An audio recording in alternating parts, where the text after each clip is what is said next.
الحمد لله نحمده ونستعينه ونستغفره ونؤمن به ونتوكل عليه ونعوذ بالله من شرور أنفسنا ومن سيئات أعمالنا من يهده الله فلا مضل له ومن يضلله فلا هادي له ونشهد أن لا إله إلا الله وحده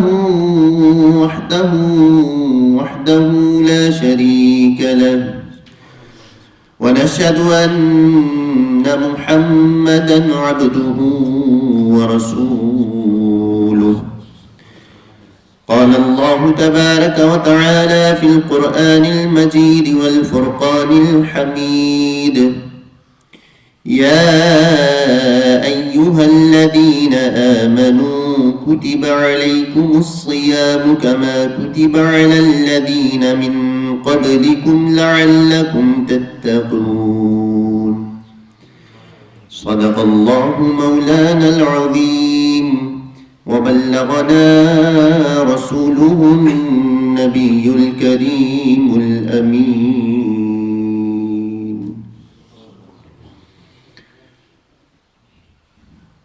اللہ تبارک و تعالیٰ کا ہم سب پر بے حد و بے شمار احسان کی اس نے ہمیں ایک مرتبہ پھر خالصتاً علم کی یہ مجلس سجانے کی اور اس میں شرکت کرنے کی توفیق عطا فرمائی. اللہ تبارک و تعالیٰ کی بارگاہ میں التجا ہے، دعا ہے کہ اللہ تعالیٰ ہمیں زندگی میں بار بار یوں ہی علم کی مجالس سجانے کی بھی توفیق عطا فرمائے، ان میں شرکت کرنے کی بھی توفیق عطا فرمائے، اور علم سیکھ کر اس پر عمل کرنے کی بھی توفیق عطا فرمائے. میری گزارش ہے کہ وہ نوجوان احباب کہ جو مسجد کی دیواروں کے ساتھ ٹیک لگا کر بیٹھے ہیں، اگر ہو سکے، ممکن ہو، آسانی ہو تو آگے آگے آ کر بیٹھیں. یہ جو درمیان میں خلا ہوتا ہے نا، خالی جگہ، اس کو پر کر لیں. جس کے لیے ممکن ہو وہ آگے آگے آ کے بیٹھے. اللہ تبارک و تعالیٰ آپ کو جلد مدینہ نصیب فرمائے. جن کے لیے ممکن ہے وہ قریب قریب آ جائیں، آگے آگے آ کر بیٹھیں. آج ہمارا انشاءاللہ احکام روزہ سے متعلق بیان ہوگا. اس میں روزے سے متعلق مسائل کو انشاءاللہ ہم بیان کرنے اور سننے کی سعادت حاصل کریں گے. آپ سب احباب سے گزارش یہ ہے کہ آپ نے پوری توجہ گفتگو کی طرف رکھنی. میں اکثر عرض کیا کرتا ہوں کہ جو روٹین کے اندر جو ہم محفلوں کے اندر شرکت کرتے ہیں نا، وہ جو محفلیں ہوتی ہیں جن کے اندر ہم شرکت کرتے ہیں عموماً، جس میں 10-10 منٹ کی، 15-15 منٹ کی، 5-5 منٹ کی حاضریاں ہوتی ہیں، ٹھیک ہے، ان محفلوں کے اندر اگر آپ توجہ کے ساتھ نہ بھی بیٹھے ہوئے ہوں تو چل جاتا ہے. کیونکہ جب 10 منٹ کے لیے، 5 منٹ کے لیے حاضری کے لیے عموماً جو احباب آتے ہیں تو ان کا ایک مقصود ہوتا ہے کہ کوئی نعرہ لگ جائے، سبحان اللہ ہو جائے، ٹھیک ہے. لیکن یہاں یہ بات مقصود نہیں ہے. ہمارا مقصد یہ ہے کہ علمی مسائل آپ تک پہنچ جائیں، اور علم سیکھنے کے لیے انتہائی توجہ کی حاجت ہوتی ہے. پورا فوکس آپ کا ادھر ہو، دل بھی ادھر ہی ہو اور دماغ بھی ادھر ہی ہو، ٹھیک ہے. اپنے دماغ کو دین سیکھنے کے لیے فوکس کر کے استعمال کریں. انشاءاللہ اللہ تبارک و تعالی ہماری عقلوں میں بھی اضافہ عطا فرمائے گا انشاءاللہ.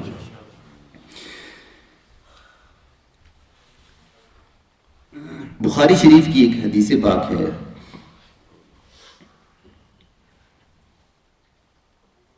حضرت فاروق اعظم رضی اللہ تعالیٰ عنہ اس کے راوی ہیں. بیان فرماتے ہیں کہ قدیم علی النبی صلی اللہ علیہ وآلہ وسلم صبی، نبی کریم صلی اللہ علیہ وآلہ وسلم کی بارگاہ میں کچھ قیدی پیش کیے گئے، لائے گئے۔ ان قیدیوں کے اندر ایک عورت بھی تھی، کچھ مرد تھے اور کچھ بچے تھے۔ ایک عورت بھی تھی۔ تو آپ فرماتی ہیں کہ جیسے ہی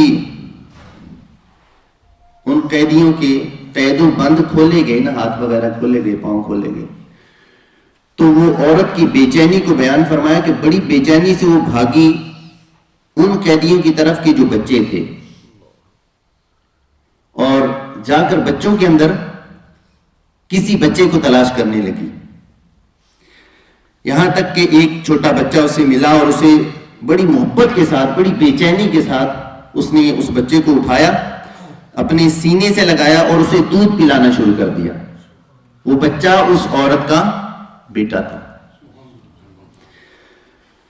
تو اس عورت کے اندر وہ چونکہ ماں تھی، اس کا بچہ بھوکا تھا، تو ماں کو اس قدر بے چینی ہوئی کہ وہ بھول ہی گئی کہ میں قید میں ہوں، مجھے قیدی بنا کر لایا گیا ہے، مجھے کوئی دیکھ رہا ہے۔ اس نے کیا کیا، فوراً گئی، تلاش کر کے بچے کو پکڑا اور دودھ پلانا شروع کر دیا۔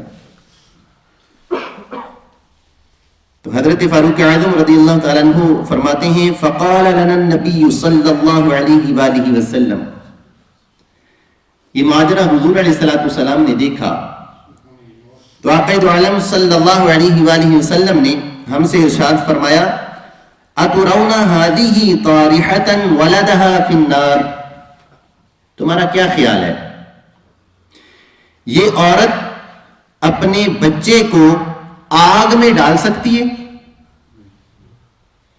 حضور علیہ السلام نے صحابہ کرام سے پوچھا۔ محبت کا انداز دیکھا نا، اس قدر ماں اپنے بچے سے محبت کرتی ہے۔ تو ارشاد فرمایا تمہارا کیا خیال ہے یہ عورت اپنے بچے کو آگ میں ڈال سکتی ہے؟ صحابہ کرام علیہ رضوان نے عرض کی لا وہی تقدیر علی اللہ تطرحہ، جب تک اس کے اندر کوئی طاقت قوت ہوگی یہ کبھی بھی اپنے بچے کو آگ میں نہیں ڈالے گی۔ آقا دو عالم صلی اللہ علیہ وآلہ وسلم نے ارشاد فرمایا اللہ ارحم بعبادہ من ہذہ بولدہا، جتنی محبت اس ماں کے دل کے اندر اپنے بچے کے لیے ہے، اللہ تبارک و تعالیٰ اپنے بندوں سے اس سے بھی زیادہ محبت فرماتا ہے۔ اللہ تبارک و تعالیٰ اپنے بندوں سے بہت محبت فرماتا ہے۔ ماں کی اپنے بچے سے محبت کچھ بھی نہیں ہے، جو محبت اللہ تبارک و تعالیٰ اپنے بندوں سے فرماتا ہے۔ اللہ تبارک و تعالیٰ غفور بھی ہے اور ودود بھی ہے، بہت زیادہ محبت فرمانے والا۔ اللہ تبارک و تعالیٰ کی یہ بندہ مومن سے یہ محبت ہی ہے کہ اللہ تبارک و تعالیٰ نے حضور علیہ السلام کے صدقے سے بندہ مومن کو ہر سال پورا ایک مہینہ رمضان شریف کا عطا فرمایا ہے، کہ اللہ تبارک و تعالیٰ کی مومنین سے محبت ہے کہ رمضان شریف ہمیں عطا کیا گیا۔ مقصد کیا ہے رمضان شریف کیوں عطا کیا جاتا ہے؟ یہ جو روزے رکھے جاتے ہیں ان کا مقصد کیا ہے؟ جب اللہ تبارک و تعالیٰ نے کھانا ہمیں دیا، خوراک دی کھانے کے لیے، پانی دیا ہوا ہے پینے کے لیے، سہولیات ہر چیز عطا کی ہوئی ہے، اس کے باوجود ان چیزوں سے مخصوص ٹائمنگ کے اندر روک دیا جاتا ہے، کیا مقصد ہے؟ بھوکا پیاسا رکھنا تو مقصد نہیں، مقصد کچھ اور ہے۔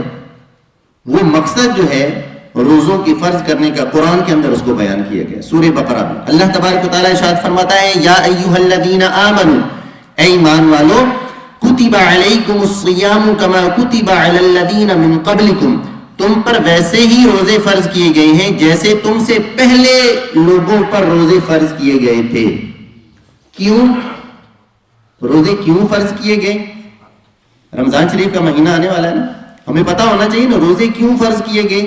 اللہ تبارک و تعالیٰ نے ارشاد فرمایا لعلکم تتقون، تاکہ تم متقی بن جاؤ۔ روزے کیوں فرض ہوئے؟ تاکہ تم اے ایمان والو متقی بن جاؤ۔ اچھا متقی بن گئے پھر کیا ہوگا؟ پھر اللہ تبارک و تعالیٰ کے انعام سنیے. جب تم متقی بن جاؤ گے پھر کیا ہوگا؟ اللہ تبارک و تعالیٰ نے ارشاد فرمایا وَجَنَّةٍ عَرْضُهَا السَّمَاوَاتُ وَالْأَرْضُ اُعِدَّتْ لِلْمُتَّقِينَ.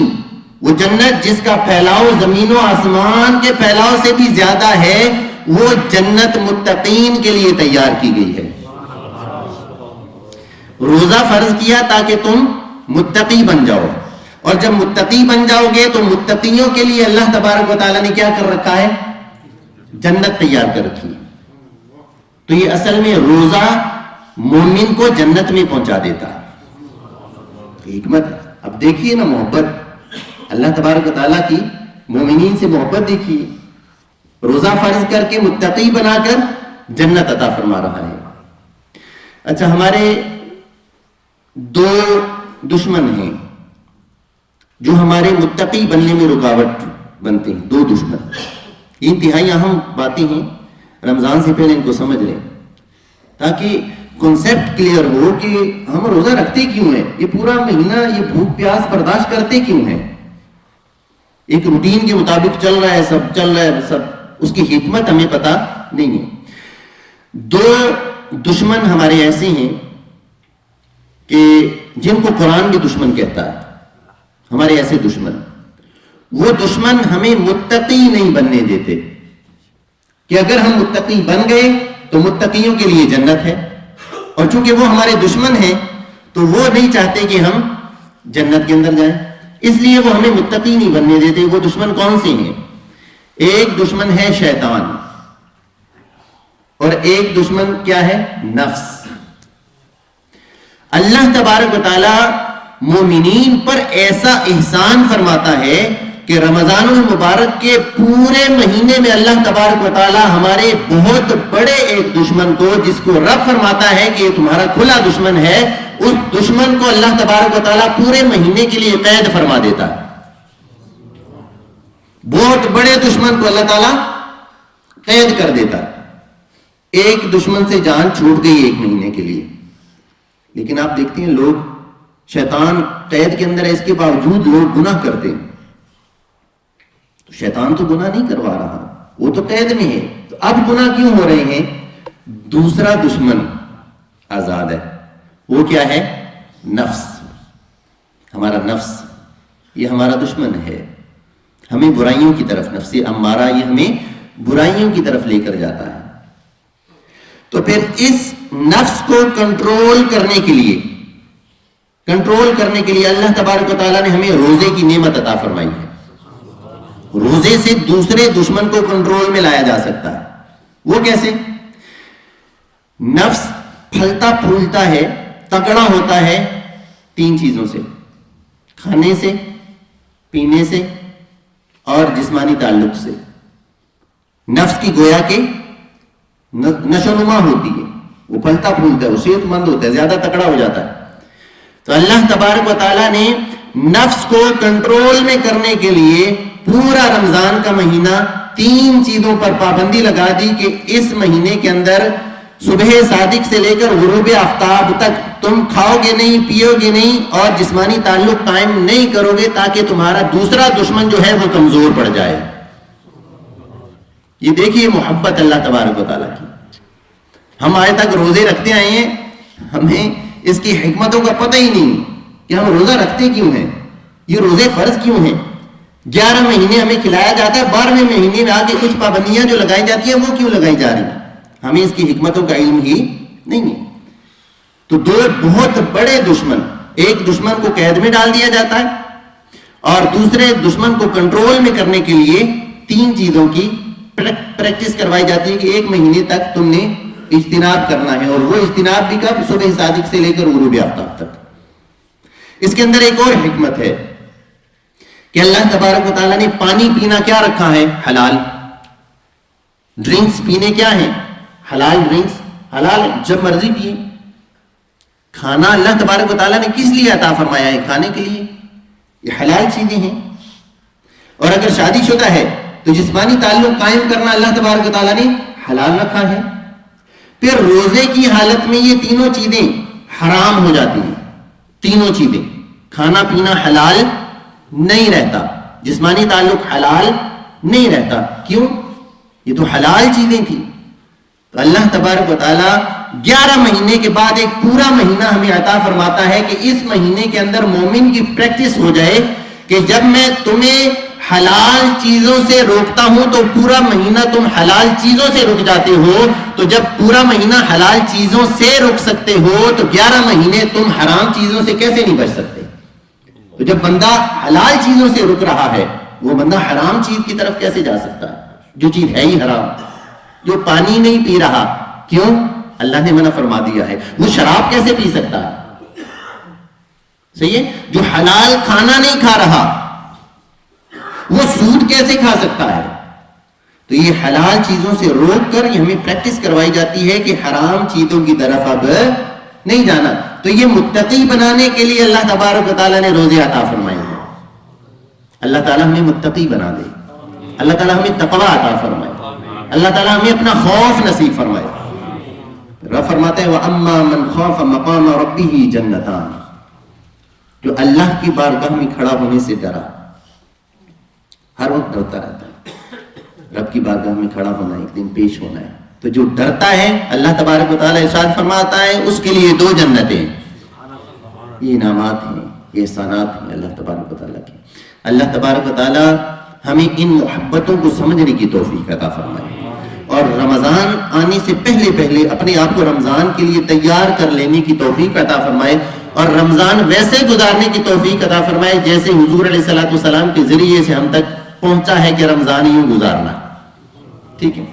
اب آئیے مسائل کی طرف. یہ تو چند باتیں رمضان شریف کے حوالے سے تھیں، بلکہ ایک فضیلت اور سن لیں. حدیث پاک کے اندر بڑی پیاری فضیلت ہے گویا کہ، اور تنبیہ ہے. تنبیہ آقا دو عالم صلی اللہ علیہ وآلہ وسلم کے حدیث پاک شعب الایمان کے اندر رسول اللہ صلی اللہ علیہ وآلہ وسلم نے ارشاد فرمایا کہ سب لوگ منبر کے پاس آ جائیں. صحابہ کرام سے ارشاد فرمایا. صحابہ کرام منبر شریف کے قریب آ گئے. جب نبی کریم صلی اللہ علیہ وآلہ وسلم کے صحابہ منبر کے قریب پہنچے نا تو آقا دو عالم صلی اللہ علیہ وآلہ وسلم نے منبر پر چڑھنا شروع کیا. حضور علیہ السلام کی منبر کے سٹیپس تھے نا، ٹھیک ہے، چڑھنا شروع کیا. آقا دو عالم صلی اللہ علیہ وآلہ وسلم نے جب پہلے درجے پر اپنا قدم مبارک رکھا تو حضور علیہ السلام نے فرمایا آمین. پھر دوسرے درجے پر قدم رکھا، فرمایا آمین. پھر تیسرے درجے پر قدم رکھا اور فرمایا آمین. جب منبر شریف سے تشریف لائے تو صحابہ کرام عرض کرتے ہیں ہم نے عرض کی یا رسول اللہ صلی اللہ علیہ وآلہ وسلم آج ہم نے نبی کریم صلی اللہ علیہ وآلہ وسلم سے ایسی بات سنی ہے کہ کبھی اس سے پہلے نہیں سنی. یعنی عجیب ایک چیز دیکھی ہے، اس کے اندر کیا راز ہے، کیا حکمت ہے، بیان فرمائے. آقا دو عالم صلی اللہ علیہ وآلہ وسلم نے ارشاد فرمایا کہ جبریل آئے تھے اور انہوں نے آ کر عرض کی وہ شخص اللہ تبارک و تعالیٰ کی رحمت سے دور ہے جس نے رمضان کو پایا اور اس میں اپنی بخشش و مغفرت نہ کروائی. یہ دعا کس نے کی؟ جبریل امین نے، فرشتوں کے سردار. نبی کریم صلی اللہ علیہ وآلہ وسلم نے ارشاد فرمایا میں نے اس دعا پر کہا آمین. پھر آقا دو عالم صلی اللہ علیہ وآلہ وسلم نے ارشاد فرمایا پھر جب میں نے دوسرے درجے پر قدم رکھا تو جبریل امین نے کہا وہ شخص اللہ کی رحمت سے دور ہو جس کے پاس نبی کریم صلی اللہ علیہ وآلہ وسلم کا ذکر ہو اور حضور علیہ السلام پر درود نہ پڑے. آقا دو عالم صلی اللہ علیہ وآلہ وسلم نے ارشاد فرمایا میں نے کہا آمین. پھر تیسرے درجے پر جب میں چڑھا تو کہا وہ شخص اللہ کی رحمت سے دور ہو جس کے ماں باپ دونوں یا دونوں میں سے کوئی ایک بڑھاپے کو پہنچ جائے اور وہ شخص ان کی خدمت کر کے جنت نہ کما پائے، وہ بھی اللہ کی رحمت سے دور ہو. تو میں نے کہا آمین. دعا کرنے والے کون؟ فرشتوں کے سردار. اور آمین کہنے والے کون؟ نبی کریم صلی اللہ علیہ وآلہ وسلم. دعا دیکھیں دعا کیسی ہے. یہ دعائیں پھر رد ہو سکتی ہیں؟ تو اس کا مطلب ہے کہ رمضان شریف آنے والا ہے, اس کے اندر ہم نے اپنی بخشش کا سامان کرنا ہے, اپنی مغفرت کا سامان کرنا ہے, اپنے آپ کو بخشوانا ہے. یہ بڑا پیارا مہینہ ہے. بہت سارے لوگ ایسے تھے, یہ میری بات سنیے گا, بہت سارے لوگ ایسے تھے جو پچھلے رمضان شریف میں تھے, آج نہیں ہیں. بہت سارے ایسے تھے جو اس سے پچھلے رمضان شریف میں تھے, آج نہیں ہے. ہمارا کوئی پتہ نہیں ہے ہمیں اگلا رمضان شریف نصیب ہونا ہے یا نہیں ہونا. تو ہم نے اپنی بخشش و مغفرت کروانی ہے انشاءاللہ. اپنی کوشش ہم نے کر لینی ہے.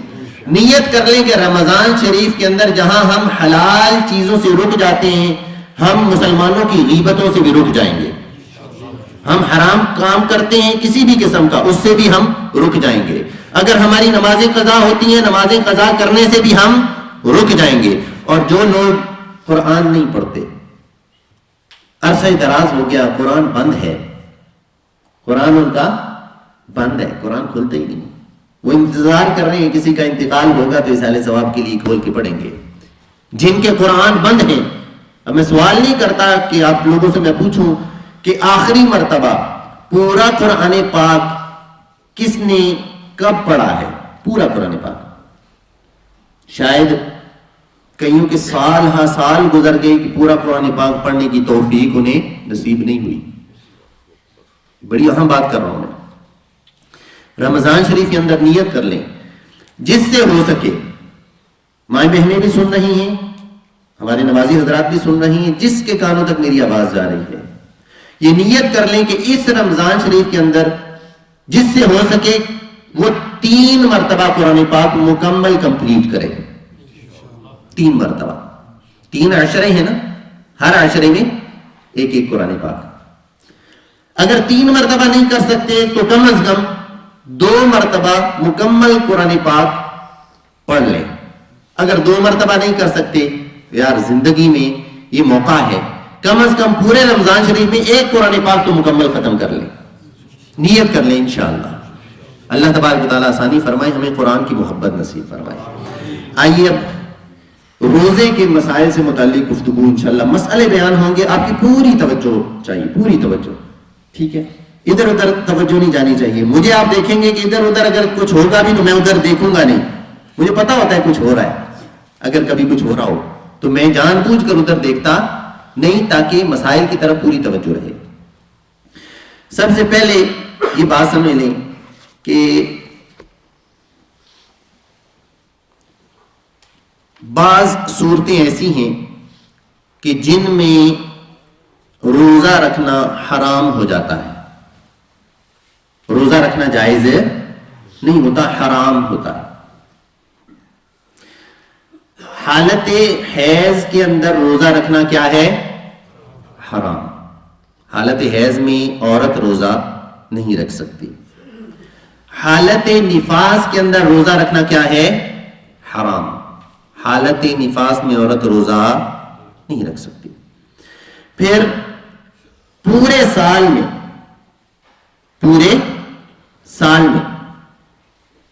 5 دن ایسے ہیں کہ جن کے اندر روزہ رکھنا جائز نہیں ہے. اگر رکھ لے تو حکم ہے کہ توڑ دے. ٹھیک ہے؟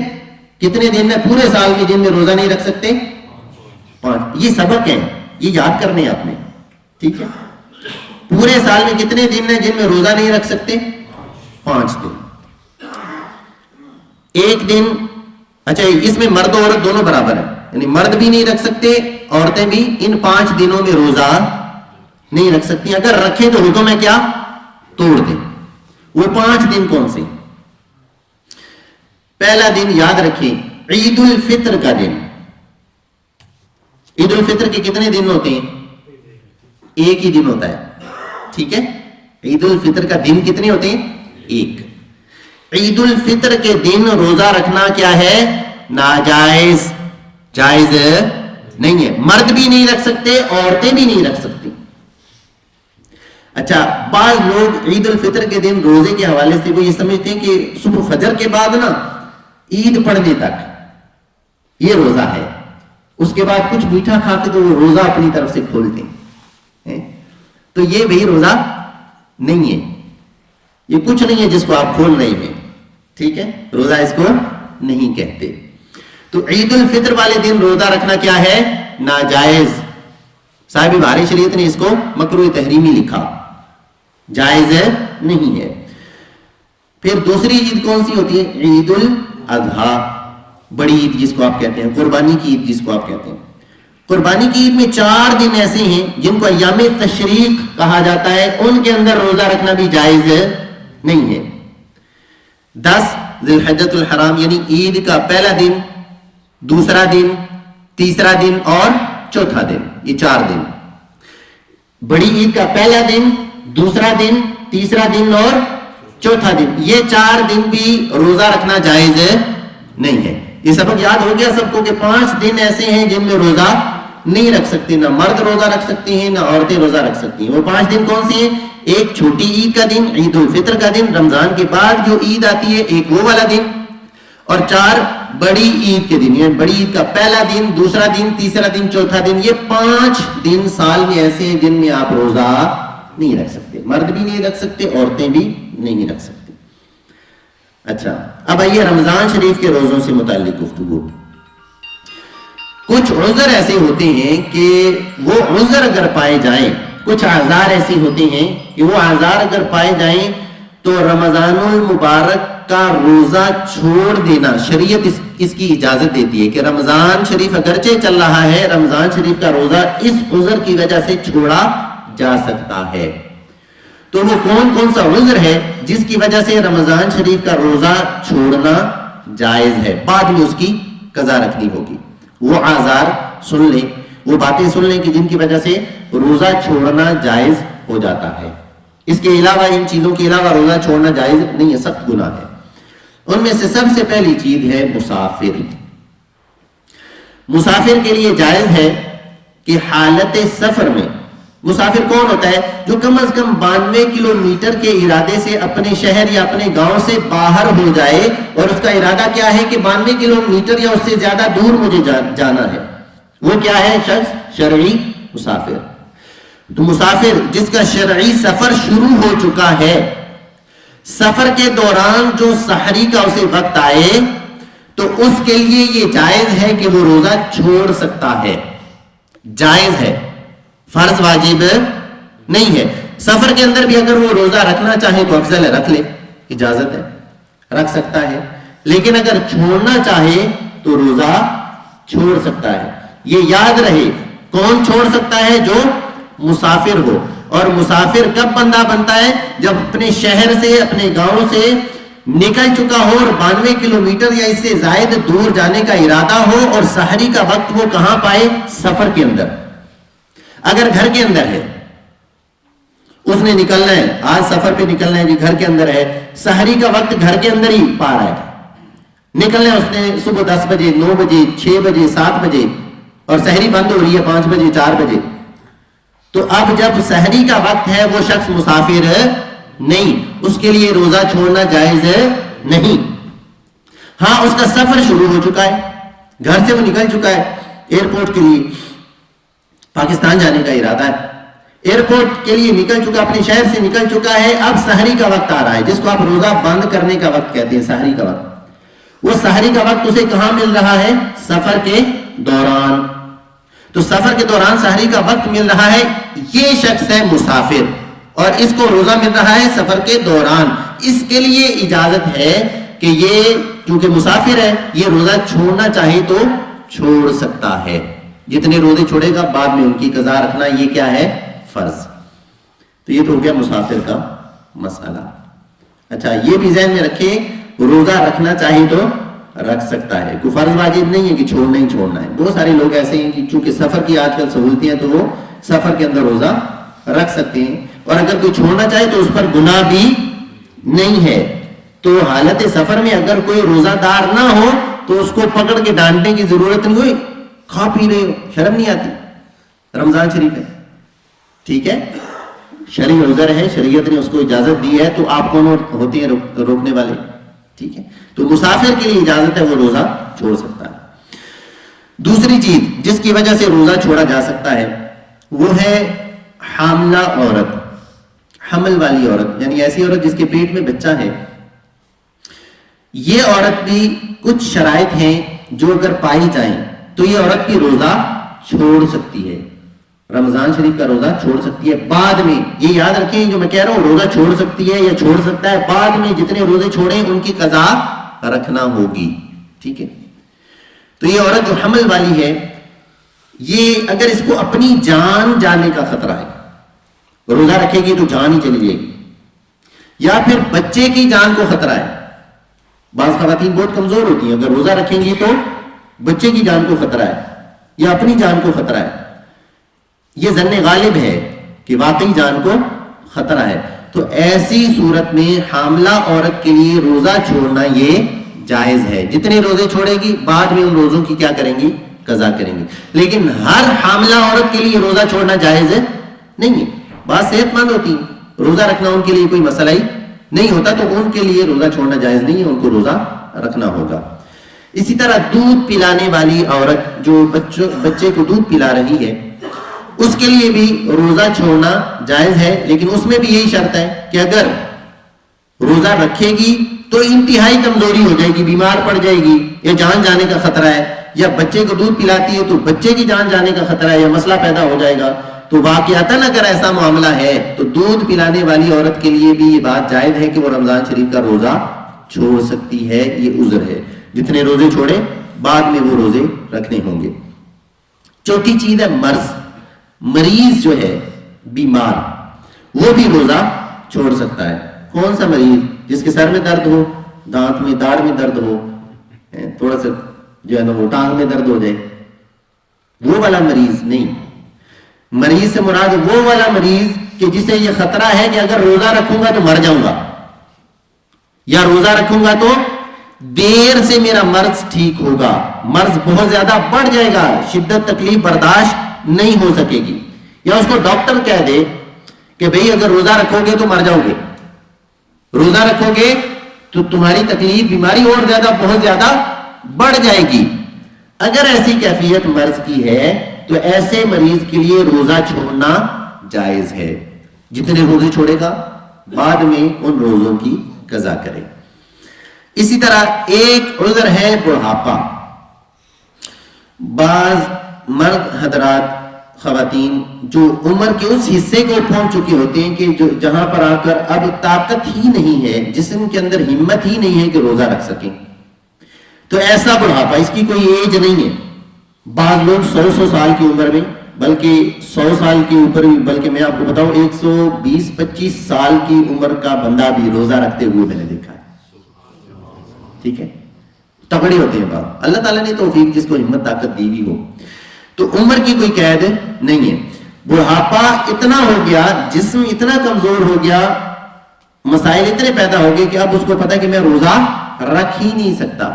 بعض خواتین اس قدر بوڑھی ہو جائیں, کمزور ہو جائیں, ان کو پتا کہ روزہ رکھنے کی طاقت ہی نہیں ہے. تو ایسی صورت میں بوڑھے افراد جو ہیں, جو بہت زیادہ شدید بوڑھے ہیں, روزہ رکھنے کی طاقت ہی نہیں ہے, روزہ رکھیں گے تو فوت ہو جائیں گے, روزہ رکھیں گے تو اس قدر بیماری شدید بڑھ جائے گی کہ پھر واپس آنا مشکل ہے. تو ایسے بوڑھے شخص کو بھی شیخ فانی کہا جاتا ہے, تو ایسے بوڑھے شخص کے لیے بھی روزہ چھوڑنا کیا ہے؟ جائز ہے. بعد میں اگر بالفرض روزہ چھوڑا ہے تو بعد میں اس روزے کی قضا کریں. اب سوال یہ ہے کہ جو بوڑھا ہے, بڑھاپے کی وجہ سے اتنی کمزوری ہو چکی ہے کہ روزہ رکھ ہی نہیں سکتا رمضان شریف میں, تو بعد میں کب وہ رکھ سکے گا؟ تو حکم یہ ہے کہ اگر جب دن چھوٹے ہو جاتے ہیں, سردی کے موسم میں بہت چھوٹے دن ہو جاتے ہیں, تو اگر اس وقت روزے کی قضا کرنا ممکن ہے تو یہ بوڑھے افراد کیا کریں گے؟ اس وقت روزے کی قضا کریں گے. جتنے روزے چھوڑے ہوئے ہیں وہ روزے رکھنے ہوں گے. بعض بوڑھے افراد پتہ کیا کرتے ہیں, بزرگ حضرات پتہ کیا کرتے ہیں, اور رمضان شریف چونکہ گرمیوں میں ہوتا ہے, یہاں تو گرمیاں ہوتی نہیں, یہاں گرمیاں ہوتی نہیں, اور حقیقت آپ کو بتاؤں یہاں روزہ رکھنا تو مسئلہ ہی کوئی نہیں. آپ کبھی گرمی کے موسم میں جائیں پاکستان میں بھی چلے جائیں ملتان, اور وہاں جا کے رکھیں روزہ, آپ کو پتا چلے کہ روزہ ہوتا کیا ہے. ٹھیک ہے, یہاں تو مسئلہ ہی کوئی نہیں, حقیقت ہے. میں نے رمضان شریف پچھلا گزارا ہے, مجھے پتا ہے واقعتاً مسئلہ کوئی نہیں. جو کام کاج کرتے ہیں ان کے لیے بھی مسئلہ کوئی نہیں. ٹھیک ہے, تو بعض بزرگ حضرات کیا کرتے ہیں, وہ یہ سمجھتے ہیں کہ جی ہم تو عمر کے اس حصے کو پہنچ چکے ہیں, روزہ نہیں رکھا جاتا, مسئلہ ہے ہمارے لیے, اتنی دیر ہم بھوکے پیاسے نہیں رہ سکتے. تو کیا کرتے ہیں, جیسے ہی رمضان شریف آتا ہے اپنے روزوں کا فدیہ دے دیتے ہیں, یا رمضان شریف گزر گیا تو روزوں کا فدیہ دے دیا کہ میں روزہ نہیں رکھ سکتا, چلو اتنے پیسے نکلتے ہیں فدیہ دے دو, بس معاملہ ختم. بھئی معاملہ ایسا ختم ہے نہیں ہوتا جب تک آپ اس بات پر قادر ہیں کہ آپ پورے سال کے کسی بھی مہینے میں جب دن چھوٹے ہو جائیں, جب سردیاں آ جائیں, چھوٹے چھوٹے دن ہو جاتے ہیں, آپ ایزیلی روزہ رکھ سکتے ہیں. تو اگر آپ قضا کر سکتے ہو روزہ, تو یہ جو فدیہ آپ ادا کر رہے ہیں یہ سارا فدیہ نفل ہو جائے گا. یہ فدیہ قابل قبول نہیں, آپ کو روزے رکھنے پڑیں گے. صحیح ہے, یہ اس شخص کے لیے کہ جو اس قدر بڑھاپے میں چلا گیا, ایسا مریض ہو گیا اب روزہ رکھ ہی نہیں سکتا, نہ سردیوں میں نہ گرمیوں میں, اس کی ہمت طاقت ہی نہیں ہے. وہ شخص اگر فدیہ ادا کرے تو اس کی طرف سے فدیہ قابل قبول ہے. جو روزہ رکھنے کی طاقت رکھتا ہے, اگرچہ سردیوں کے اندر جب دن چھوٹے ہو جاتے ہیں تو اس کی طرف سے فدیہ قبول نہیں ہے, اس پر روزہ رکھنا ہی لازم ہوگا, روزے کی قضا کرنا لازم ہوگا. اچھا, ایک عذر ہے خوف ہلاکت. بندہ ٹھیک ٹھاک ہے لیکن موسم ایسا ہے, کیفیت ایسی ہے کہ اگر اس میں روزہ رکھا جائے تو مر جائے گا. آپ سوچ رہے ہوں گے کہ یہ کیسے ہو سکتا ہے کہ ٹھیک ٹھاک بندہ ہے اور روزہ رکھے گا تو مر جائے گا. میں کراچی میں تھا کچھ سال پہلے, تو وہاں ہیٹ سٹروک کا مسئلہ ہوا تھا رمضان شریف میں. تو اس وقت میں کراچی میں تھا, اس قدر اموات ہوئی تھیں, اس قدر لوگوں کا انتقال ہوا تھا.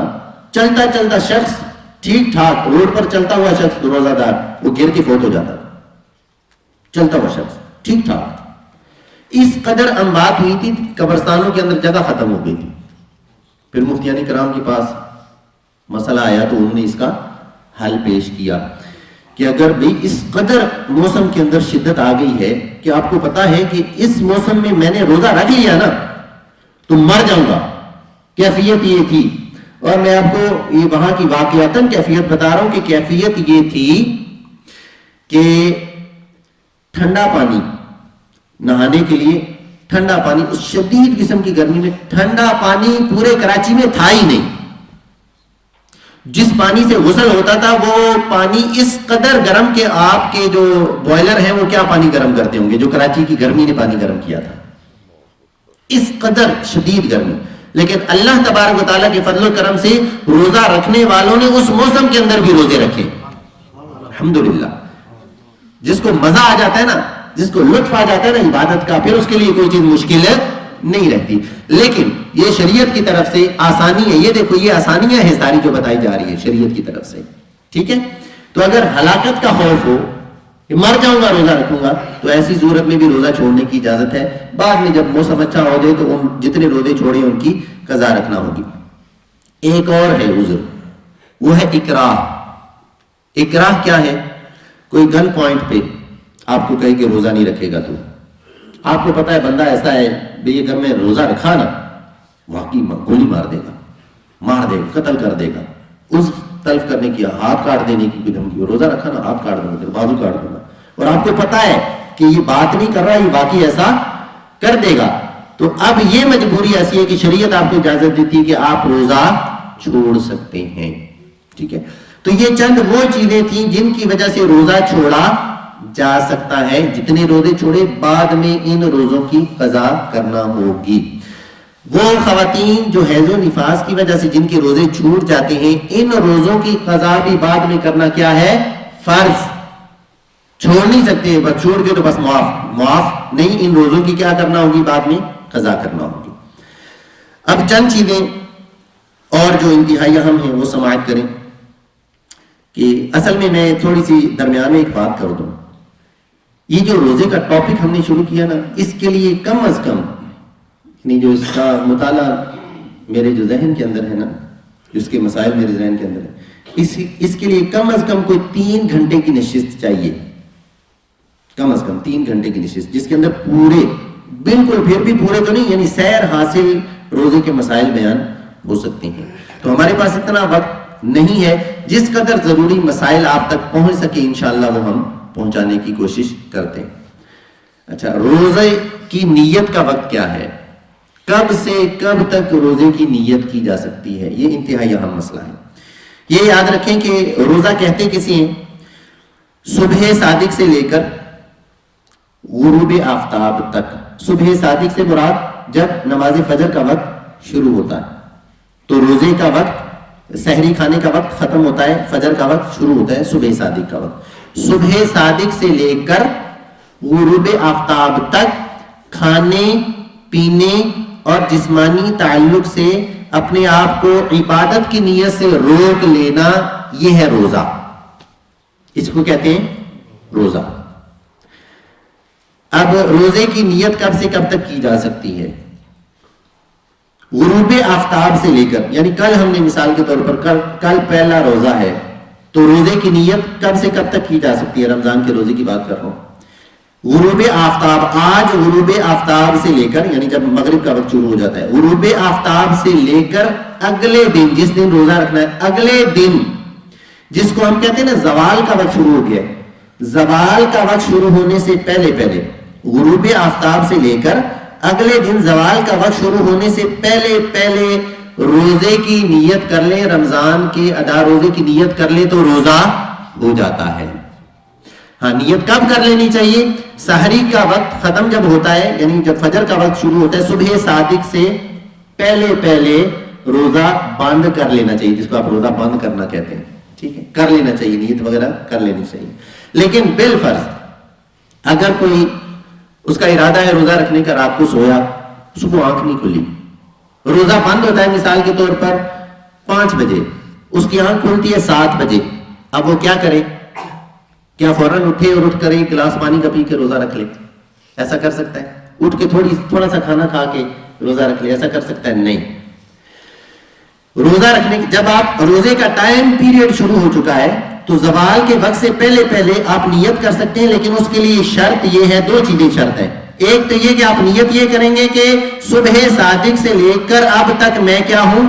روزہ دار ہوں, یہ نیت کریں گے. اور دوسری یہ چیز ضروری ہے کہ آپ نے صبح صادق سے لے کر اب تک کوئی ایسا کام نہ کیا ہو جان بوجھ کر کہ جس کی وجہ سے روزہ ٹوٹ جاتا ہے. تو اگر کوئی مثال کے طور پر 4 بجے روزے کا وقت, سحری کا وقت ختم ہو جاتا ہے, تو کوئی اٹھا 5 بجے 6 بجے 7 بجے 8 بجے کوئی اٹھا, تو اب ڈائریکٹ اگر نیت کر لے کہ میں صبح سے روزہ دار ہوں تو اس کی نیت کیا ہے؟ درست ہے, وہ روزہ دار ہے. لیکن اگر اس نے ایسا کیا نا کہ اٹھ کے اچھا میں ایسا کر دوں, چلو 1 گلاس پانی پی کے روزہ رکھوں, تو اگر 1 گلاس پانی پی لیا نا, آدھا گلاس پانی پی لیا, 1 گھونٹ بھی پانی پی لیا, تو اب روزہ نہیں رکھ سکتا. کیوں؟ کیونکہ روزہ توڑنے والی, روزے کے منافی کوئی چیز پائے گی پانی پینا.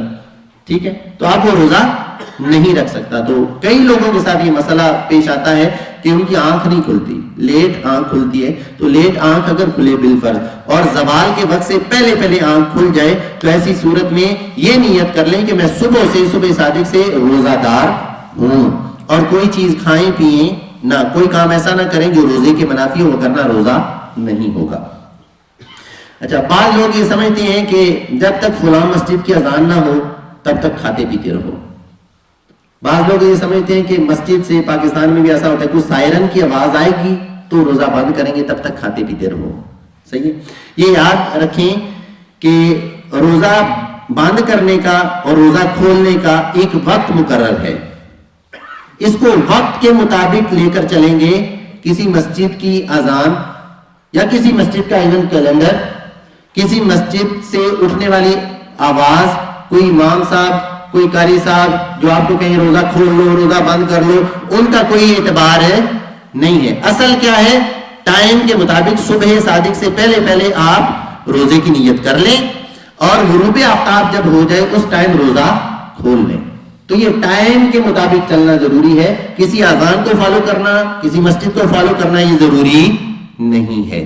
ٹھیک ہے, اور اپنے روزے کی حفاظت ہر کسی پر خود لازم ہے. ٹھیک ہے, کسی دوسرے پر لازم, میں کہوں کہ نہیں میرے روزے کی حفاظت عتیق بھائی پر لازم ہے, یہ مجھے بتائیں گے کتنے بجے کھولنا ہے کتنے بجے بند کرنا ہے. بھائی روزہ آپ نے رکھنا ہے. ہر کسی کی روزے کی حفاظت کا ذمہ بھی کس پر ہے؟ اسی پر ہے. تو وہی اپنے روزے کی حفاظت بھی کرے. یہ اس لیے میں بتا رہا ہوں کہ بعض اوقات روزہ کھولنے کے معاملے میں روزہ رکھنے کے معاملے میں لوگ غلطی کر جاتے ہیں. اب بعض چیزیں ایسی ہیں کہ جن کی وجہ سے روزہ ٹوٹ جاتا ہے. تو ان میں سے چند چیزیں میں آپ کے سامنے رکھوں گا تاکہ آپ کے ذہن میں رہے کہ اگر یہ کام کیے تو روزہ ٹوٹ جائے گا. تو ان کاموں سے بچنا ہے. اچھا, بنیادی طور پر یہ سمجھانے کے لیے عرض کر رہا ہوں بنیادی طور پر تاکہ ذہن کے اندر یہ بات رہے تو انشاءاللہ سمجھنا آسان ہو جائے گا. 4 چیزیں ایسی ہیں. کتنی چیزیں؟ 4 چیزیں جن کی وجہ سے روزہ ٹوٹ جاتا ہے. اب یہ بات اگر آپ غور سے سن لیں گے انشاءاللہ تو باقی مسئلے بہت زیادہ ایزی ہو جائیں. کتنی چیزیں؟ 4 چیزیں جن کی وجہ سے روزہ ٹوٹ جاتا ہے. ان 4 چیزوں میں سے سب سے پہلی چیز آنکھ, ناک, منہ. کتنی چیزیں بیان کی ہیں؟ 3. آنکھ, ناک اور منہ. آنکھ, ناک یا منہ سے کسی چیز کو بدن کے اندر داخل کیا اور وہ چیز ایسی ہے جس سے بچنے میں کوئی حرج نہیں ہے, شدید حرج نہیں ہے, یعنی اس سے بچا جا سکتا ہے. اس کے باوجود آنکھ سے یا ناک سے یا منہ سے کسی چیز کو جسم کے اندر داخل کر لیا تو روزہ ٹوٹ جائے گا. ٹھیک ہے. اب آنکھ سے مسئلے چند سن لیتے ہیں, آپ بتائیں گے مجھے. ٹھیک ہے. آنکھ کے اندر اگر ڈراپس وغیرہ ڈالے روزہ ٹوٹے گا نہیں ٹوٹے گا؟ ٹوٹ جائے گا. ٹھیک ہے, کیونکہ آنکھ سے سیدھا وہ حلق تک راستہ ہے, تو جو بھی چیز آنکھ میں ڈالیں گے وہ حلق تک پہنچ جائیں گی. لیکن ایک چیز آنکھ کے حوالے سے یاد رکھیں کہ آنکھ میں اگر سرما ڈالا جائے تو اس سے روزہ نہیں ٹوٹتا. وہ اگرچہ حلق تک پہنچ بھی جائے اس کا ذائقہ روزہ نہیں ٹوٹے گا. لیکن اگر ڈراپس وغیرہ ڈالیں گے آنکھ کے اندر تو اس سے روزہ ٹوٹ جائے گا. ناک کے اندر اگر کوئی ڈراپس وغیرہ ڈالے تو اس سے روزہ, پانی چڑھا دیا اوپر تک, ناک کے اوپر تک, اوپر تک چلا جائے, دماغ تک چلا جائے, گلے تک چلا جائے, اس سے بھی روزہ ٹوٹ جائے گا. اسی طرح منہ میں کوئی چیز ڈالی, پانی پی لیا, غلطی سے پی لیا یا جان بوجھ کے پی لیا تو اس سے بھی روزہ ٹوٹ جائے گا. کوئی چیز کھا پی لی اس سے بھی روزہ ٹوٹ جائے گا. سگریٹ پی لیا اس سے بھی روزہ ٹوٹ جائے گا. کوئی گٹکا وغیرہ کھا لیا اس سے بھی روزہ ٹوٹ جائے گا. نسوار رکھی اس سے بھی روزہ ٹوٹ جائے گا. ٹوتھ پیسٹ برش کیا, برش کے ذریعے سے بھی بہت چھوٹے چھوٹے ذرات حلق تک پہنچ جاتے ہیں, ان سے بھی روزہ ٹوٹ جائے گا. تو 3 چیزیں, آنکھ, ناک یا منہ کے راستے سے کوئی ایسی چیز داخل بدن کی جسم کے اندر لے گئے کہ جس سے بچنا ممکن تھا لیکن آپ نہیں بچے تو اس سے روزہ ٹوٹ جائے گا. انہیلر کا استعمال کیا جاتا ہے جن کو سانس کا پرابلم ہوتا ہے, پمپ ہوتا ہے جسے یوز کرتے ہیں, اس سے بھی روزہ ٹوٹ جاتا ہے. ٹھیک ہے. اچھا, ایک انتہائی اہم مسئلہ, یہ 4 چیزیں میں نے جو کہی ہیں نا, 4 چیزوں میں سے کسی چیز کی وجہ سے روزہ ٹوٹتا ہے, ان میں سے ایک چیز ابھی میں نے بیان کی ہے, آنکھ, ناک, منہ کے ذریعے سے کوئی چیز داخلے جسم کر دینا. جس چیز سے بچنا ممکن ہے اس چیز سے نہیں بچے, داخلے جسم کر دی تو روزہ ٹوٹ جائے گا. یہ ابھی ایک چیز ہوئی ہے. بعض لوگوں پر نا غسل فرض ہو جاتا ہے, روزے کی حالت میں غسل کرنا ہے. یہ وہ مسئلہ ابھی میں بیان کرنے والا ہوں کہ جس کے اندر یوں کہا جائے کہ اگر 95%, یہ بھی احتیاطاً میں کہہ رہا ہوں, 95% لوگ غلطی کرتے ہیں. یہ جو ابھی میں مسئلہ بیان کرنے والا ہوں, اس لیے اسے بڑے غور سے سن لیں. روزے کی حالت میں غسل فرض ہے, غسل کرنا ہے. تو لوگوں میں پتہ کیا مسئلہ مشہور ہے, پتہ نہیں کس نے یہ چھوڑا ہے. بعض لوگ مسئلہ چھوڑتے ہیں ایسے, ٹھیک ہے, تو علم کی کمی کی وجہ سے وہ پھر اڑتا ہے. صحیح ہے. تو بعض لوگ یہ کہتے ہیں کہ روزے کی حالت میں چونکہ غسل فرض ہوا ہے تو غسل کے کتنے فرض ہیں؟ 3 فرض ہیں. ناک میں پانی چڑھانا, کلی کرنا اور پورے جسم پر پانی بہانا. لوگوں میں یہ مسئلہ مشہور ہے کہ چونکہ روزہ رکھا ہوا ہے تو کیا کرو, صرف ایک فرض پورا کر لو, یعنی پورے جسم پر پانی بہا لو. کلی کرو گے تو روزہ ٹوٹ جائے گا, یہ فرض چھوڑ دو. ناک میں پانی چڑھاؤ گے تو روزہ ٹوٹ جائے گا، یہ فرض چھوڑ دو. یہ کب پورا کرنا؟ جب روزہ کھل جائے، اس کے بعد یہ 2 فرض پورے کر لینا. لوگوں میں یہ غلط مسئلہ مشہور ہے. یاد رکھیں اگر کسی نے ایسا کیا کہ ایک فرض پورا کیا 2 فرض چھوڑ دیے، یا 2 فرض پورے کیے کوئی ایک فرض بھی چھوڑ دیا، تو اس کا غسل نہیں ہوا. تو جب غسل نہیں ہوا تو جتنی نمازیں اس نے پڑھی وہ نمازیں بھی نہیں ہوئی. مسجد میں آنا بھی اس کے لیے جائز نہیں تھا. وہ مسجد میں آیا تو جتنا ٹائم مسجد میں رہا گناہگار ہوتا رہا. ٹھیک ہے، تو یہ ذہن کے اندر بٹھا لیں کہ روزے کی حالت میں غسل کریں یا بغیر روزے کی حالت ہو اور غسل کریں. جب تک 3 فرض پورے نہ کریں غسل نہیں ہوتا. تو تینوں فرض پورے کرنے ہوں گے، روزے کی حالت میں بھی اور بغیر روزے کی حالت میں ہو تو بھی. کیسے پورے کریں اس بات کو سمجھیے. غسل کے 3 فرض ہیں. ایک ہے کلی کرنا. فرض کیا ہے؟ دوہرائیں میرے ساتھ، کیا ہے؟ کلی کرنا. ایک ہے کلی سے اوپر کا سٹیپ، وہ ہے غرغرہ، وہ پانی لے کر حلق تک پہنچانا. یہ ہے غرغرہ، یہ سنت ہے، فرض نہیں ہے. فرض کیا ہے؟ کلی کرنا. اور کلی کرنے سے مراد کیا ہے؟ زبان کی جڑ تک منہ کا جتنا بھی حصہ ہے ہر حصے تک پانی اچھی طریقے سے پہنچ جائے. منہ کے اندر، حلق میں نہیں، منہ کے اندر ہر حصے تک اچھے طریقے سے پانی پہنچ جائے. یہ کیا ہے؟ غسل کا فرض. تو یہ روزے کی حالت بھی ہو پھر بھی یہ فرض پورا کرنا لازم ہے. ہاں غرغرہ آپ نہیں کریں گے، حلق میں پانی لے کر نہیں جائیں گے. تو فرض آپ کا پورا ہو جائے گا جب آپ کلی اچھے طریقے سے کر لیں گے. ٹھیک ہے. دوسرا فرض ہے ناک میں پانی چڑھانا. ناک میں پانی چڑھانا بھی 2 طریقے کا، ایک ہے فرض اور ایک ہے سنت. فرض کیا ہے؟ یہ جو ناک کی نرم ہڈی ہے، ناک کی 2 ہڈیاں ہیں، ایک ہے نرم ہڈی ایک ہے سخت ہڈی. یہ چیک کریں نا آپ ہاتھ لگا کے، میں بھی چیک کر رہا ہوں ایک بار پھر. ٹھیک ہے. ناک کی ہڈی 2 طرح کی، ایک ہے نرم ایک ہے سخت ہڈی. یہ جو نرم ہڈی ہے، نرم ہڈی کے اینڈ تک، جہاں سے سخت ہڈی شروع ہوتی ہے، نرم ہڈی کے اینڈ تک ہر جگہ پانی کا پہنچانا یہ کیا ہے؟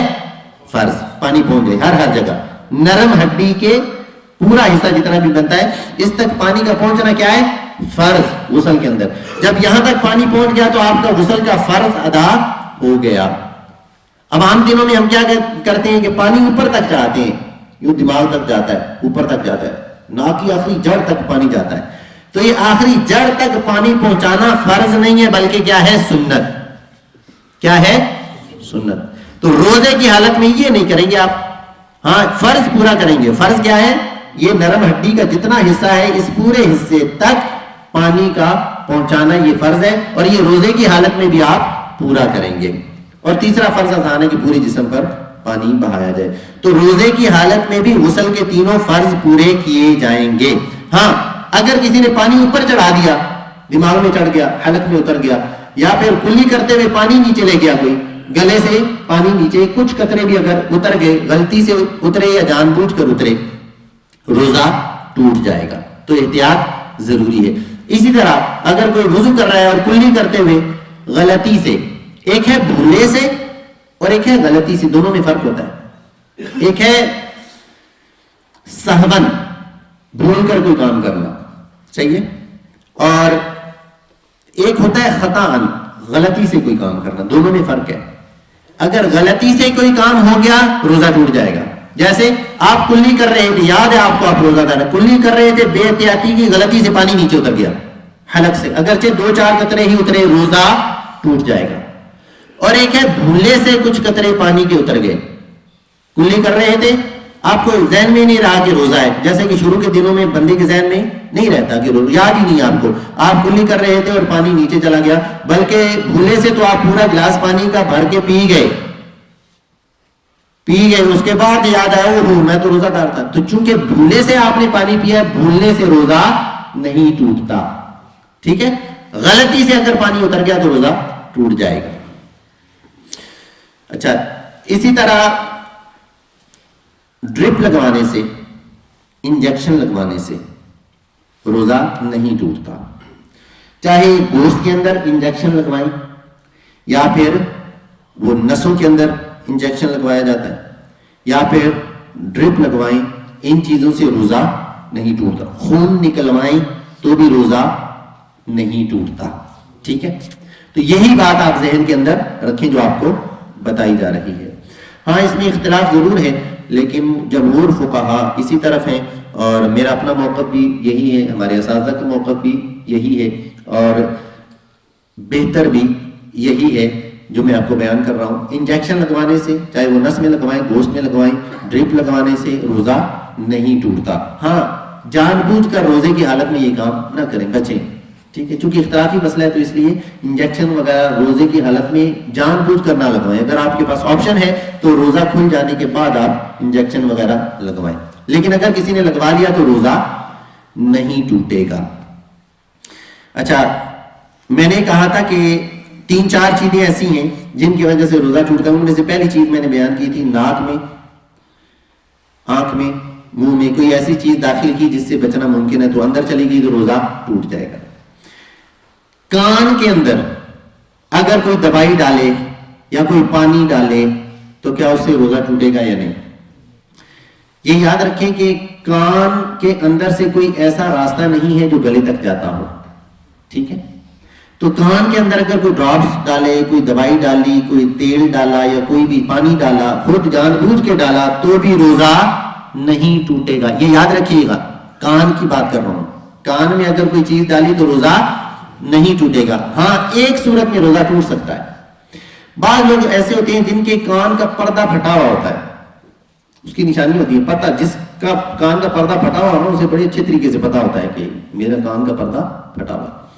تو جس کے کان کا پردہ پھٹا ہوا ہو وہ اگر کوئی چیز ڈالے گا تو چونکہ وہ حلق تک جائے گی, اس وجہ سے اس کا روزہ ٹوٹ جائے گا. جو نارمل لوگ ہیں جن کے کان کا پردہ عموماً سلامت ہوتا ہے جیسا کہ, تو وہ اگر کان کے اندر کوئی چیز ڈالیں گے تو روزہ نہیں ٹوٹے گا. اچھا, اسی طرح وومیٹنگ, روزے کی حالت میں الٹی آ جانا یا الٹی کرنا, طے کرنا اردو میں سے کہتے ہیں, عام لفظوں میں الٹی کرنا, وومیٹنگ. اس سے کب روزہ ٹوٹے گا اور کب نہیں ٹوٹے گا؟ بعض لوگ یہ سمجھتے ہیں کہ تھوڑی سی الٹی ہوئی, تھوڑی سی طے آ گئی, روزہ ٹوٹ گیا. کیوں؟ الٹی ہو گئی, کھاؤ پیو بس, روزہ اس طرح نہیں ٹوٹے گا. یہ مسئلہ سمجھ لیجیے, اس میں بھی بہت سارے لوگ غلطی کرتے ہیں. طے کرنے سے, الٹی کرنے سے, وومیٹنگ سے روزہ کب ٹوٹے گا؟ 3 چیزیں ذہن میں رکھیں. یہ 3 شرطیں پائی جائیں طے کے اندر تو روزہ ٹوٹے گا. تینوں میں سے کوئی ایک شرط بھی کم ہو تو روزہ نہیں ٹوٹے گا. سب سے پہلی بات یہ ہے کہ وہ جو الٹی آ رہی ہے وہ جان بوجھ کر کریں, خود کریں. بعض اوقات پتہ دل خراب ہو رہا ہوتا ہے, متلی آ رہی ہوتی ہے تو بندہ خود الٹی کرتا ہے تاکہ یہ گھبراہٹ سی جو ہو رہی ہے وہ ختم ہو جائے. تو پہلی شرط یہ ہے کہ وہ جو الٹی ہو رہی ہے وہ خود بخود نہ ہو بلکہ آپ خود کریں. پہلی شرط یہ, جان بوجھ کر الٹی کریں. دوسری, روزہ یاد ہو, روزہ یاد ہوتے ہوئے جان بوجھ کر الٹی کر رہے ہیں.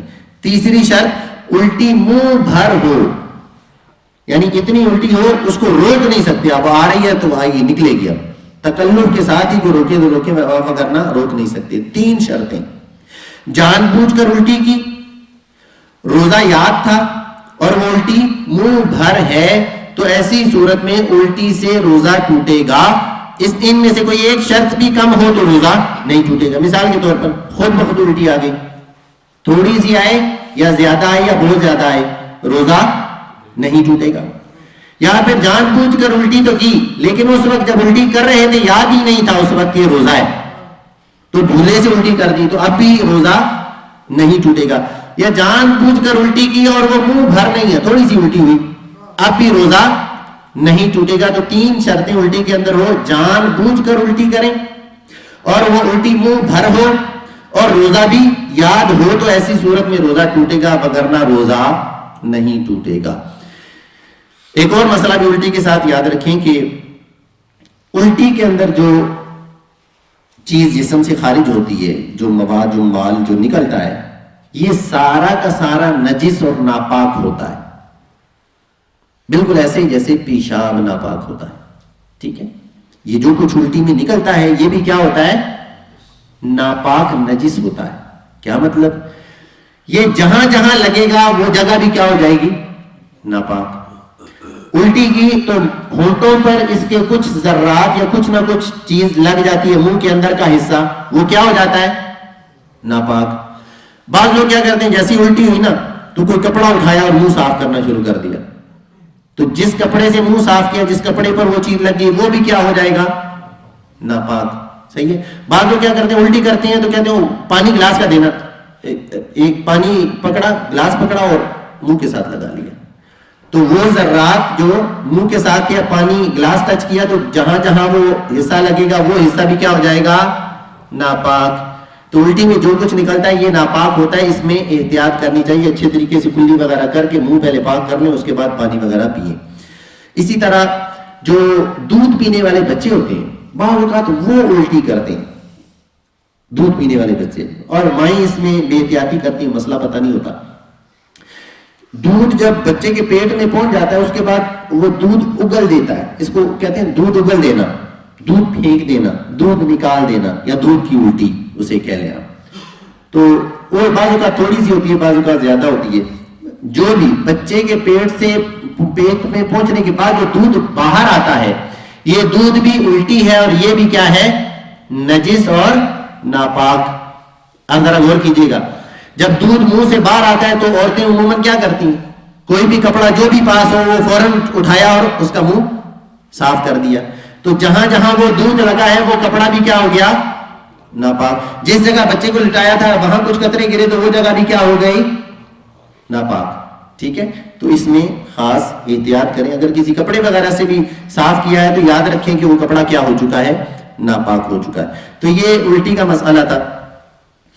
ایک اور مسئلہ کہ کسی بھی طریقے سے اگر کوئی شخص، کوئی عورت، مرد عورت کسی بھی طریقے سے اپنے اوپر خود غسل کو فرض کر لے، کسی بھی طریقے سے غسل فرض کر لیا اپنے اوپر، تو اس سے بھی روزہ ٹوٹ جائے گا۔ ٹھیک ہے، کسی بھی صورت میں اگر خود اپنے اوپر غسل کو فرض کر لیا تو روزہ ٹوٹ جائے گا۔ اب پھر تفصیل ہے اس کے اندر کہ بعض صورتیں وہ ہوتی ہیں کہ جن کی صورت میں روزہ ٹوٹا ہے تو آپ پر صرف بعد میں اس روزے کی قضا لازم ہے اور توبہ لازم ہے۔ توبہ کریں رب کی بارگاہ میں، آپ نے روزہ توڑ دیا، اور بعد میں ایک روزہ بطور قضا کے رکھنا ہوگا۔ بعض صورتیں وہ ہیں، اور بعض صورتیں وہ ہیں جن کے اندر آپ پر روزہ توڑنے کی وجہ سے قضا بھی لازم ہو گئی ایک روزہ، اور کفارہ بھی لازم ہو گیا۔ بعض صورتیں ایسی ہوتی ہیں جان بوجھ کر روزہ توڑنے میں بعض شرائط اگر پائی جائیں تو ایسی صورت میں روزے کی قضا رکھنا بھی لازم، توبہ بھی لازم، اور روزے کا کفارہ بھی دینا ہوگا۔ اور روزے کا کفارہ کیا ہے؟ یا تو ایک غلام آزاد کریں، غلاموں کا دور نہیں ہے، اگر وہ نہیں کر سکتے تو 60 روزے مسلسل رکھنا۔ یہ ایک روزہ جان بوجھ کر توڑنے کا جو شرائط کے ساتھ وہ روزہ اگر توڑا گیا ہے تو روزے کا کفارہ لازم ہو چکا ہے۔ تو کفارہ کیا ہے؟ 60 روزے مسلسل رکھنا، جن میں ایک روزے کا گیپ بھی نہ آئے۔ اگر 59 روزے رکھے، 60واں چھوڑ دیا تو دوبارہ 60 رکھے۔ یہ روزے کا روزہ جان بوجھ کر توڑنے کا کفارہ ہے۔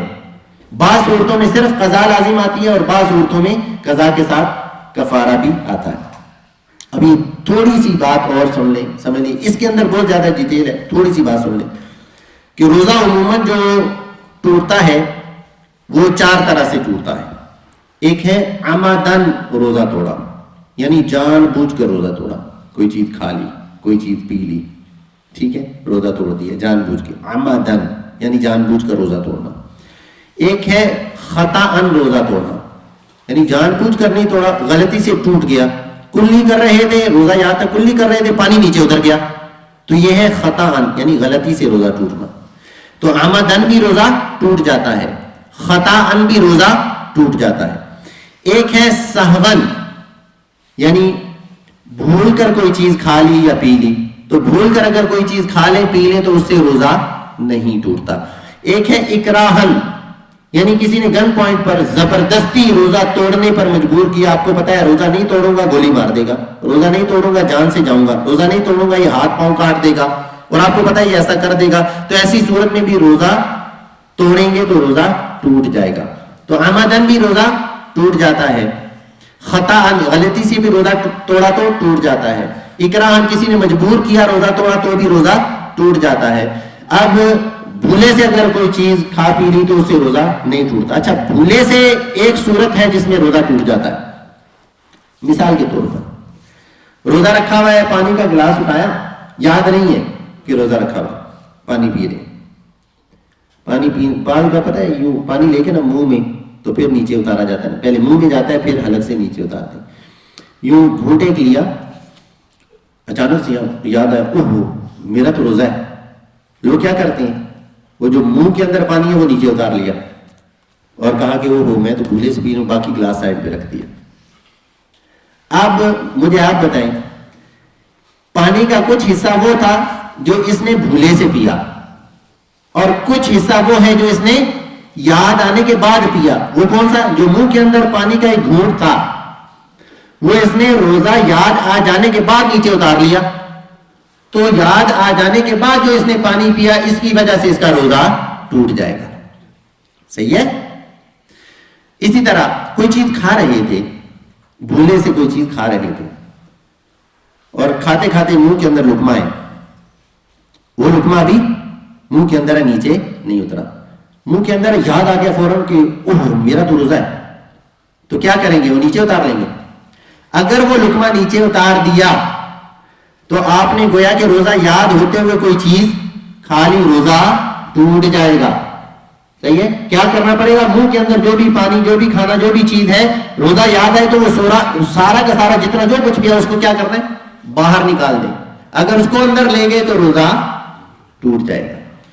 اچھا ایک اور مسئلہ جو انتہائی اہم ہے, خون. بعض لوگوں کو منہ کے اندر جو ہے نا وہ دانتوں وغیرہ سے خون آتا ہے, تو بعض اوقات خون کے نکلنے کی وجہ سے بھی روزہ ٹوٹ جاتا ہے. خون نکلنے کی صورت میں روزہ کب ٹوٹے گا؟ منہ سے خون وغیرہ آتا ہے. اگر خون نکلا اور حلق کے اندر اس کا ذائقہ محسوس ہوا, یہ یاد رکھیں روزہ ٹوٹنے نہ ٹوٹنے کا تعلق خون نکلنے کی صورت میں وہ ذائقے کے ساتھ ہے. حلق میں ذائقہ محسوس ہوا, آپ کو پتہ چل گیا خون نیچے اتر گیا, چاہے تھوڑا سا ہی اترا ہو, روزہ ٹوٹ جائے گا.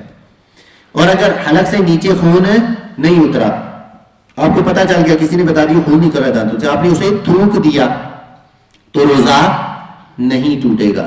یہ ذہن میں رکھیے گا, خون نکلنے کی صورت میں حلق میں ذائقہ محسوس ہو, حلق سے نیچے خون اترے تو روزہ ٹوٹے گا, ورنہ خون نکلنے کی صورت میں جب آپ تھوک دیں, کلی وغیرہ کر لیں تو روزہ نہیں ٹوٹے گا. ایک مسئلہ اور, بعض لوگ یہ سمجھتے ہیں کہ وضو وغیرہ جب کرتے ہیں نا, کلی کرتے ہیں تو کچھ تری منہ کے اندر باقی رہ جاتی, تو وہ شک میں رہتے ہیں کہ تری کچھ باقی, ابھی بھی وہ تھوکتے رہتے ہیں کہ نہیں ابھی بھی کچھ باقی اور تھوکیں گے. بالکل منہ خشک ہو جائے تو پھر اس کے بعد ٹھیک ہے, تھوڑی سی بھی اگر تری سی محسوس ہوتی رہتی ہے جو ان کو, وہ سمجھتے ہیں کہ ابھی بھی تری محسوس ہو رہی ہے, تو یہ اگر اندر چلے گی تو روزہ ٹوٹ جائے گا. اس سے روزہ نہیں ٹوٹتا. آپ نے جب تھوک دیا, کلی وغیرہ کر کے اچھے طریقے سے تھوک دیا تو بس بات ختم. اب جو تری وغیرہ باقی رہ گئی ہے وہ نیچے اتر جائے تو اس سے روزہ نہیں ٹوٹتا. اچھا روزے کے فدیے کے حوالے سے ایک مسئلہ سماعت کر لیں, اس کے بعد آپ کے سوالات لیتے ہیں. اگر کسی کے ذہن میں کوئی سوال ہو تو انشاءاللہ اس کا جواب میرے ذہن میں اگر ہوا تو میں ضرور عرض کروں گا. روزے کے فدیے کے حوالے سے یہ ذہن میں رکھیں, وہ افراد کہ جو روزہ رکھنے کے قابل نہیں ہیں, ان کو پتا ہے کہ اب میں اس کیفیت میں, بعض بیماریاں ایسی ہوتی ہیں کہ بندے کو پتا ہے کہ میں اس بیماری میں ہوں, اس بیماری سے اب ٹھیک ہونے کی کوئی صورت نہیں ہے, اور اس بیماری میں روزہ میں رکھ ہی نہیں سکتا. ٹھیک ہے, تو اگر ایسی کوئی بیماری ہے یا کوئی بہت زیادہ ضعیف ہو چکے, بوڑھے ہو چکے, ان کو پتا ہے اب میں روزہ رکھ ہی نہیں سکتا, کسی بھی صورت, کسی بھی موسم میں نہیں رکھ سکتا, تو ایسے لوگوں کے لیے جائز ہے کہ وہ روزوں کا فدیہ ادا کر دیں. یہ یاد رکھیں, کفارہ روزے کا اور ہوتا ہے اور فدیہ اور ہوتا ہے. میں فدیے کی بات کر رہا ہوں کہ روزے کا فدیہ کیا ہے. ایک روزے کا فدیہ ایک صدقہ فطر کی مقدار. ٹھیک ہے, صدقہ فطر کیا ہوتا ہے, جس کو آپ فطرانہ نہیں کہتے, فطرانہ. ٹھیک ہے, وہ جو چھوٹی عید پر جو آپ مساکین کے لیے فطرانہ, اور کچھ نام ہے اس کا, جو فطرہ نہیں ہے نا, آپ لوگ عام زبان میں فطرانہ جو کہا جاتا ہے, صدقہ فطر اسے کہتے ہیں.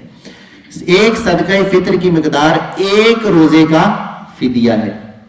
تو رمضان شریف کے کتنے دن, 29 یا 30 دن ہوں, تو جتنے بھی دن رمضان شریف کے روزے جتنے بھی چھوڑے ہیں یا چھوٹے ہیں یا ایک بھی نہیں رکھا, تو جتنے بھی روزے چھوٹے اتنے روزوں کا فدیہ ادا کریں، یعنی ہر روزے کا فدیہ ایک صدقہ فطر کی مقدار، تو 30 روزوں کا فدیہ کیا ہوگا؟ 30 صدقہ فطر کی مقدار۔ یہ رقم جمع کر کے کہاں دینی ہے؟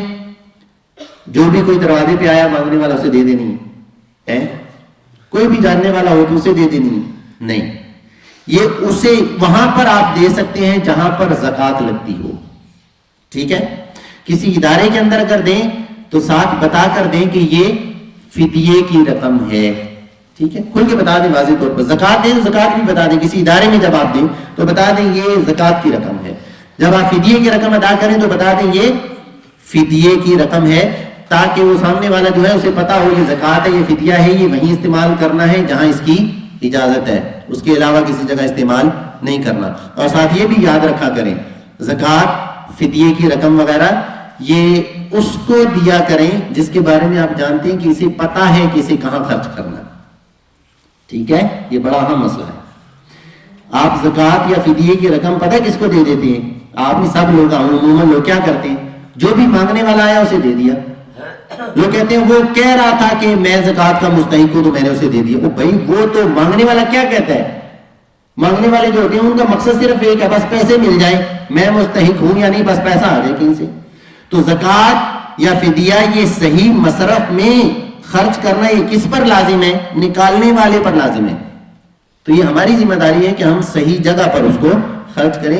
تو زکوٰۃ یا فدیہ وغیرہ یہ وہاں پر دیں کہ جہاں پر آپ کو پتا ہے کہ یہ بندہ جانتا ہے کہ اس کو کہاں استعمال کیا جا سکتا ہے، اسے بتا کر دیں یہ زکوٰۃ کی رقم ہے، یہ صدقہ فطر کی رقم ہے، یا یہ فدیے کی رقم ہے، یہ آپ وہیں پر استعمال کیجیے جہاں استعمال کرنے کی اجازت ہے۔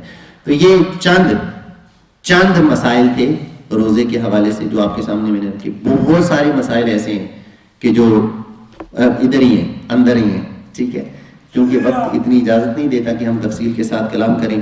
اچھا، اس کے ساتھ ساتھ یہ بھی سماعت کر لیں کہ اللہ تبارک و تعالیٰ کے فضل و کرم سے آپ سب احباب کی دعاؤں سے اور کوششوں سے مسجد کمیٹی، مسجد کے ٹرسٹیز اور یہاں انتظامیہ جو بھی ہیں، اور خاص طور پر یہ جو لنگر کا اہتمام کرنے والی ہماری جو کمیٹی بنی ہوئی، ان کے جتنے بھی افراد ہیں، ان سب احباب کی کوششوں سے اللہ کی فضل سے ہم یہ سنڈے کا سیشن اچھے طریقے سے کرنے میں کامیاب ہوتے ہیں، ٹھیک ہے؟ اور ایک اور چیز کہ جو ہماری مائیں بہنیں گھروں کے اندر ہیں، جو گھر سے کھانے پکوا کے بیچتی ہیں، تو یہ جتنے بھی افراد ہیں، چونکہ یہ آج کا جو ہمارا سیشن تھا یہ اس سال کا لاسٹ سیشن تھا، اب جو نیکسٹ ہمارا فقہی مسائل کا جو سیشن ہوگا وہ انشاءاللہ رمضان شریف کے بعد نئے سال کا آغاز ہم نئے انداز سے انشاءاللہ مسائل کو لے کر چلیں گے۔ بہت سارے مسائل ایسے ہیں جو ابھی باقی ہیں، جن کا بیان باقی ہے۔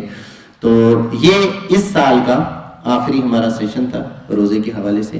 تو میں چاہتا ہوں کہ ہر اس بندے کا میں شکریہ ادا کروں کہ جس نے اس محفل کو سجانے کے لیے جس طریقے سے بھی کوشش کی، چاہے وہ اپنی ذات کے ذریعے سے اس نے کوشش کی کہ مسجد کے اندر آ کے محفل کے اندر شریک ہوا، اس کے شریک ہونے سے رونق بڑھی ہے مسجد کی، ٹھیک ہے؟ جتنے بھی آپ افراد آتے رہے جنہوں نے دلچسپی کے ساتھ یہ مسائل سنے، اور میری یہ بات بھی یاد رکھیے گا کہ جو ہماری اس نشست سنڈے کی نشست کو باقاعدگی کے ساتھ شروع سے لے کر اب تک جو اس کے اندر شریک رہا ہے، آپ اس کو کبھی تنہائی میں بیٹھ کے اس سے پوچھیں کہ کیا ملا ہے؟ الحمدللہ اللہ کی فضل سے، ٹھیک ہے؟ اور جو آگے ہمارے مسائل چلنے ہیں رمضان شریف کے بعد، جب اس کا باقاعدہ نئے سرے سے انشاءاللہ نئے سال کا آغاز کریں گے، تو اس میں جو مسائل ہوں گے وہ اور زیادہ اہم ہیں، اور زیادہ اہم ہیں۔ تو میری یہ گزارش ہے اس میں بھرپور طریقے سے آپ کوشش کریں، اس نشست کے اندر شرکت کیا کریں، اور جتنوں نے اس محفل کو سجانے کے لیے جس طریقے سے کوششیں کی ہیں ان سب کا میں اپنے دل سے شکریہ ادا کرتا ہوں، اور رب کی بارگاہ میں التجا ہے کہ مالک جس نے کوشش کی ہے اس خوبصورت مسجد کو آباد کرنے کے لیے، تو اپنی شان کے مطابق اسے اجر عطا فرما۔ اللہ تبارک و تعالی ہمیں علم دین سیکھتے رہنے کی توفیق عطا فرمائے۔